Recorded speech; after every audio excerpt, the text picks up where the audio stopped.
और इन्हीं लोगों ने 3000 साल 100% आरक्षण खाया, उसका क्या? 75 का 15% आरक्षण भी ले रहे हैं ना, तो इनके पेट में दर्द हो रहा है। और इन्हीं लोगों ने 3000 साल 100% आरक्षण खाया है। ये लोग आरक्षण के लिए करते रहते हैं ना कि हाँ जाति के हिसाब से, तुम जाति खत्म करो और आरक्षण हम तुम्हारे मुंह पे मार के देंगे। छोटी सी बात, अभी के टाइम पे हम लोगों को आरक्षण नहीं मिल रहा है, हमारा आरक्षण बल्कि ये जनरल लोग खा के बैठे हुए हैं, वही उच्च पदों पे बैठे हुए हैं। हमें हमारा अधिकार चाहिए, छोटी सी बात, यही तो बात है ना।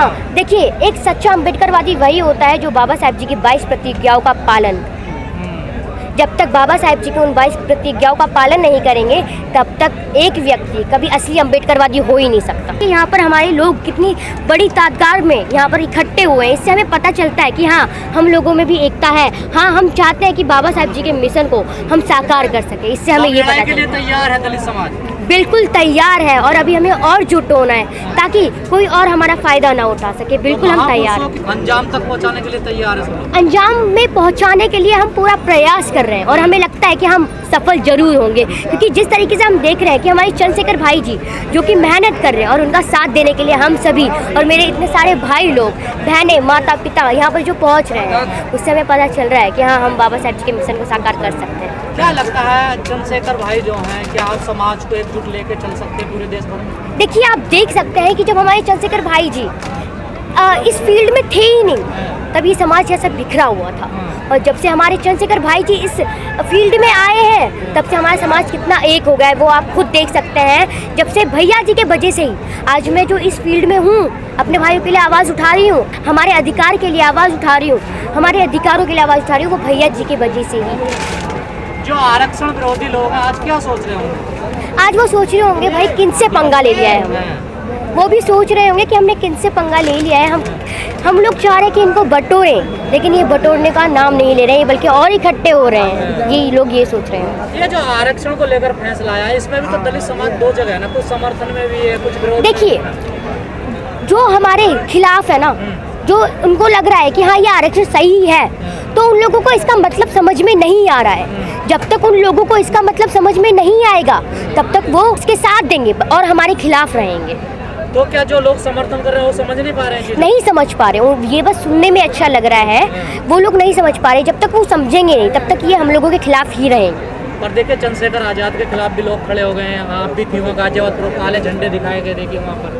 देखिए, हमें वो खटास पैदा नहीं होने देनी है। हमें अपने लोगों को बताना है कि भाई इस टाइम हमें मतलब बटोरने की, हमें बखेरने की कितनी बड़ी साजिश रची जा रही है। हमें अपने लोगों को बताना है।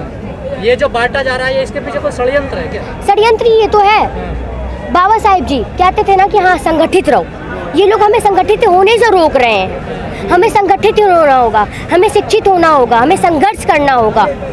शिक्षा के लिए कैसे दरवाजे खुले, क्योंकि शिक्षा बड़ी महंगी हो गई है। यही तो सबसे बड़ा प्रॉब्लम है ना कि हाँ हमारे लोग शिक्षित नहीं हो पाते, और शिक्षित इसलिए नहीं हो पाते क्योंकि उनके पास इतना पैसा ही नहीं है। अब उन लोगों को पढ़ना होगा, लेकिन आगे बढ़ना होगा। देखिए, ये पढ़ेगा कैसे? वो तो दो रोटी के लिए लड़ाई लड़ रहा है अभी। देखिए, पढ़ेगा कैसे? उनको कैसे न कैसे कर पढ़ना है। जब तक शिक्षा, देखिए जिस तरीके से हमारे भारत देश में खाना तो दिया जाता है, राशन तो दिया जाता है फ्री, लेकिन इसके बजाय अगर हम लोगों को शिक्षा दी जाए फ्री तो कितना अच्छा रहे। हर एक व्यक्ति पढ़ेगा, लिखेगा और हमारे देश का नाम रोशन करेगा। इसलिए हम चाहते हैं कि अगर राशन के बजाय अगर आप शिक्षा फ्री करें तो ज़्यादा अच्छा होगा। आरक्षण को लेकर इतना बवाल क्यों मचता है? क्योंकि आरक्षण हमारा अधिकार है। जब तक हमें आरक्षण नहीं मिलेगा, क्या हम नौकरियां कर पाएंगे? क्या हम उन उच्च पदों पर बैठ पाएंगे? क्या हम बाबा साहेब जी के सपनों को साकार कर पाएंगे? इसलिए हम आरक्षण के लिए लड़ाई लड़ रहे हैं। कह रहे आरक्षण वालों को मैरिज नहीं होती है। देखिए, एक चीज़ बताइए, इंसान के अंदर काबिलियत होती है। मेरे मामा जो कि अभी बीए कर चुके हैं, लेकिन ये आज भी अपनी नौकरी के लिए संघर्ष कर रहे हैं, इनको नौकरी नहीं मिल रही है। क्या इनके अंदर काबिलियत नहीं है? आप बताइए।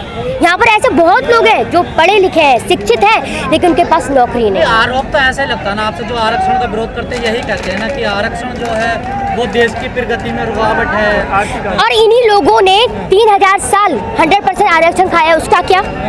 बताइए, उसका क्या? हम लोगों ने 75 का 15% आरक्षण भी ले रहे हैं ना, तो इनके पेट में दर्द हो हो रहा है और इन्हीं लोगों ने 3000 साल 100% आरक्षण खाया है। कह रहे हैं कि आर्थिक आधार पे होना चाहिए, मतलब जो गरीब है उसको मिलना चाहिए, जाति के आधार देखिए हम नहीं चाह रहे हैं कि जाति के, देखिए ये लोग आरक्षण के लिए करते रहते हैं ना कि हाँ जाति के हिसाब से, तुम जाति खत्म करो और आरक्षण हम तुम्हारे मुंह पे मार के देंगे, छोटी सी बात है। तो आप चाहते हैं जाति खत्म हो जाए? जाति खत्म होनी चाहिए, जाति के वजह से तो लोगों को बांट रखा है, जाति को खत्म करो और आरक्षण तुम्हारे मुंह पे मार के देंगे। जाति तो ऐसी चीज है जो जाती ही नहीं है कभी भी। क्यों नहीं जाती? जा सकती है। इंसान इंसान होता है, जो हवा मैं लेती हूँ वही हवा आप भी लेते हो, जो आप खाना खाते हो वही मैं भी खाती हूँ, जो मैं पानी पीती हूँ वही आप भी पीते हो, तो क्यों नहीं हो सकती है जाति खत्म? ग्रंथ नहीं मानते ना इन चीजों को, तो धर्म ग्रंथ क्यों माने हम? धर्म ग्रंथ ने ही तो बना रखा है ना जाति, इन्हीं को खत्म करो। जो एक व्यवस्था हजारों सालों से चली आई है, लोग उसको खत्म करना तो चाहते नहीं, लेकिन तो वही तो बातें हैं ना, उनको लगता है पता नहीं इनसे इनके साथ कितना कुछ हो जाएगा, कितना अच्छा होगा, लेकिन वही लोग आज खाने के लिए भी तरस रहे हैं। हमारे लोग जो बोलते हैं कि हाँ वही सबसे ज़्यादा पूजा पाठ करते हैं, लेकिन उन्हीं के साथ सबसे गलत होता है, वो भी एक एक रोटी के लिए तरसते हैं। बताइए कौन आता है उन्हें खाना देने के लिए? ये जो दलित समाज, जैसे आपने कहा पूजा पाठ पाखंडवाद में जो लिखते हैं, उनके लिए क्या कहना चाहोगे? देखिए पाखंडवाद, आप हर एक त्योहार आते हैं, उस त्योहार में आप इतना पैसा खर्च करते हैं, क्या आपके साथ कुछ अच्छा होता है? जब आपके साथ कुछ होता है, कुछ गलत होता है, तो कौन बचाने के लिए आपको आता है? कौन आपके लिए लड़ता है? बताइए, जब तक आप कुछ खुद से नहीं करेंगे तब तक कुछ भी नहीं हो सकता है। मैं आपको एक एग्जांपल देना चाहूँगी। आपका कल एग्ज़ाम है, आप कुछ पढ़ाई मत करो और बोल देना कि हाँ कल मेरा एग्ज़ाम कोई करके चला जाए या खुद से हो जाए, क्या ऐसा पॉसिबल है?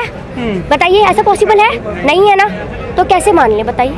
लेकिन अब लड़ाई ये है कि जिन लोगों को आरक्षण मिल गया और वो जो ऊपर उठ गए, जो अधिकारी बन गए, जिसके पास घर आएगा गाड़ी आएगा, उसको आरक्षण छोड़ देना चाहिए।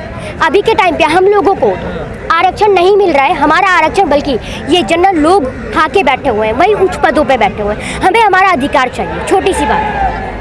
मतलब जिसके जितने हिस्सेदारी, उसको उतनी उतनी हिस्सेदारी मिलनी चाहिए। तो उसके लिए तो जाति जनगणना जरूरी है। वो जाति जनगणना ही तो नहीं हो रही है ना, हमें वही जानना है कि कितने लोगों को क्या मिल रहा है, कितना आरक्षण मिल रहा है। हमारी मांग ही यही है कि जाति गणना होनी चाहिए।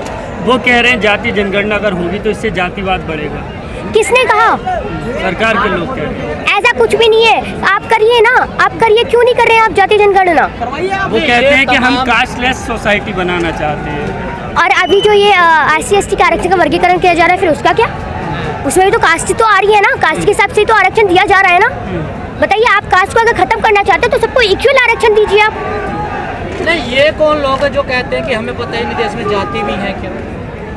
देखिए, ये वो लोग, वाकई में उन लोगों को नहीं पता देश में जाती है, उन्हें सब कुछ पता है। हाँ। वो उच्च पदों पे बैठे हैं, इसलिए वो बोलते हैं नहीं अभी हमारे साथ ऐसा नहीं हो रहा। लेकिन एक बार वो देखें कि सच में समाज में हो क्या रहा है। एक बार आप ग्रामीण क्षेत्र में जाके देखें कि लोगों को किस तरह से उनके साथ जातिगत शोषण हो रहा है, उनके साथ कितना गलत हो रहा है, उनके साथ किस तरीके से छुआछूत हो रही है। लेकिन ये जो भीड़ आज हमें नजर आ रही है, लग तो रहा कि समाज में बदलाव तो आ रहा है। बिल्कुल बिल्कुल बदलाव तो आ रहा है, हाँ मैं इससे सहमत हूँ, क्योंकि हम लोग संघर्ष कर रहे हैं, हमारे चंद्रशेखर भाई जी संघर्ष कर रहे हैं, इसलिए हमारा समाज अब जाग रहा है, एकजुट हो रहा है। पहले या 7 साल पहले ये भीड़ नजर नहीं आती थी? नहीं आती थी। आप बताइए, आपको कहीं कभी नजर आती थी?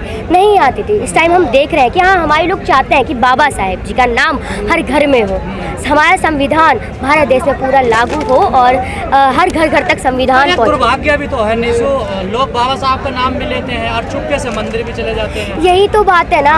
देखिए, एक सच्चा अम्बेडकरवादी वही होता है जो बाबा साहेब जी की 22 प्रतिज्ञाओं का पालन, जब तक बाबा साहेब जी की उन 22 प्रतिज्ञाओं का पालन नहीं करेंगे तब तक एक व्यक्ति कभी असली अम्बेडकरवादी हो ही नहीं सकता।